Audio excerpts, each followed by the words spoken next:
Alors, juste un petit vidéo pour expliquer comment transférer un ISO dans le disque dur avec un reset glitch à partir du logiciel XISO. Alors, sur l'écran ici, j'ai mon logiciel XISO. Et puis, ce que je vais faire, c'est que là, mon disque dur ici, il est bien connecté dans mon ordinateur. J'ai mon Windows 7 d'ouvert ici. Alors, je vais ouvrir ici là, le logiciel XISO. Petit logiciel très pratique. Alors, ce qu'il faut faire finalement, c'est on a une case ici Open, Save, puis OK. Alors, c'est assez simple. Si je veux copier un ISO dans le disque dur USB que je viens de connecter, c'est important de noter avant même d'ouvrir le logiciel XISO, c'est d'aller dans son disque dur et puis dans le dossier Xbox 360. Et là, je vais transférer un jeu qui s'appelle Bulletstorm.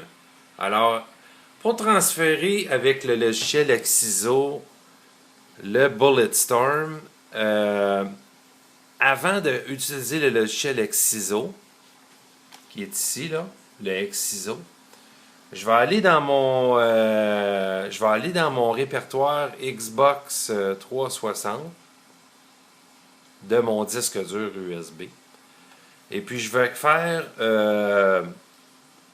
un new folder, donc un nouveau répertoire. Et puis là, je vais l'appeler Bullet ORM. Donc, j'ai mon répertoire Bulletstorm de créer dans mon répertoire Xbox 360 de mon disque dur. Alors, quand le dossier il est vide, là, voilà. Fait qu'à chaque fois que vous transférez un jeu, exemple Tomb Raider, Call of Duty, NHL, Madden, créez un répertoire vide avec le nom du jeu. Fermez la fenêtre. Là, on va aller dans le logiciel XISO. Là, on est ici Input. Donc, on veut savoir où est le ISO dans l'ordinateur. On clique sur Open.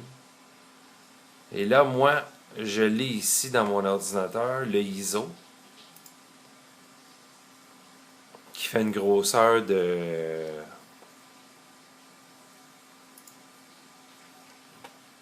Vous voyez là, 7 GB.29. Donc, je double-clique. Et là, j'ai mon Bulletstorm ici. Et là, dans la colonne Output, je vais aller lui donner son emplacement. Donc, je clique sur Save. Je vais aller dans mon ordinateur. Je vais aller trouver mon disque dur USB externe dans le dossier Xbox 360 et dans le répertoire que je viens de créer, Bulletstorm. Donc, je clique OK.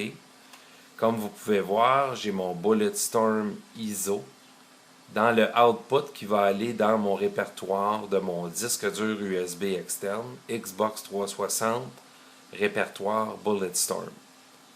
Et voilà. Quand vous avez bien fait ça, tout a été choisi, vous cliquez sur OK. Et là, il y a une fenêtre genre DOS qui va apparaître pour vous identifier les fichiers qui sont en train de s'exécuter pour l'extraction. Donc, en gros, le ISO subit une forme de RIP pour aller sur votre dossier Bulletstorm. Dans mon cas, c'est le jeu Bulletstorm. Que ce soit Tomb Raider, que ce soit Call of Duty, Gears of War, c'est toute la même chose. Il va toujours procéder de cette façon-là. Il va extracter tous les fichiers au complet nécessaires pour faire fonctionner le jeu. Alors, il n'y a aucune perte là. Soyez pas surpris que le 7 GB que j'avais au début, le 7.29 GB, va être ripé sans aucune perte. Et puis, il va donner peut-être 3 GB, 4 GB, 5 GB au lieu de 7.29. Il va juste prendre ce qui est nécessaire dans le ISO de 7 GB, 8 GB. Il va le transférer sur votre disque dur. Fait que quand vous allez démarrer dans le Freestyle Dashboard, dans l'onglet Xbox 360, vous allez voir apparaître le jeu que vous venez de ripper. Dans le cas ici, on parle de Bulletstorm, mais ça peut être n'importe quel autre jeu 360. La procédure est toujours la même. Alors, ça prend, comme vous voyez, là, ça prend quand même un minimum de temps. On parle peut-être d'ici 5 à 10 minutes pour faire un transfert de jeu avec le logiciel. Quand vous avez le logiciel Exciso GUI sur le CD que je vous ai fourni, transférez-le sur votre desktop d'ordinateur. Exécutez pas ce programme-là à partir du CD. Il faut l'exécuter à partir du desktop ou dans votre emplacement que vous avez choisi dans l'ordinateur. Comme vous voyez, c'est assez simple d'utilisation. On a ici, comme j'expliquais, le input, le output. Donc, le input, c'est votre ISO dans l'ordinateur. Le output, c'est dans votre disque dur externe où ce que vous allez installer le jeu. Vous cliquez sur OK et c'est terminé. Comme vous voyez ici, il y a un crochet par défaut qui est marqué Remove System Update Folder. Laissez ce crochet dans la case toujours coché. Lui, ce qu'il va faire, c'est enlever le système update des jeux. Très important. Ne décochez pas cette case. Très, très important. Laissez-la par défaut comme qu'elle est. Alors voilà, c'est complet.